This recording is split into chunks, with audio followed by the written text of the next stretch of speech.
കാനാടിക്കാവ് ശ്രീ വിഷ്ണുമായ സ്വാമി ക്ഷേത്രത്തിലെ പ്രസിദ്ധമായ തിറവെള്ളാട്ട് മഹോത്സവം വിഷ്ണുമായ ക്ഷേത്ര സന്നിധിയിലേക്ക് ഏവരെയും സാദരം ക്ഷണിക്കുന്നു.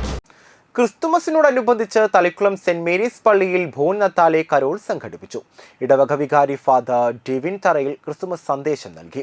തുടർന്ന് കൊച്ചുകുട്ടികളും മുതിർന്നവരും ചേർന്ന് കരോൾ ഡാൻസ് അവതരിപ്പിച്ചു.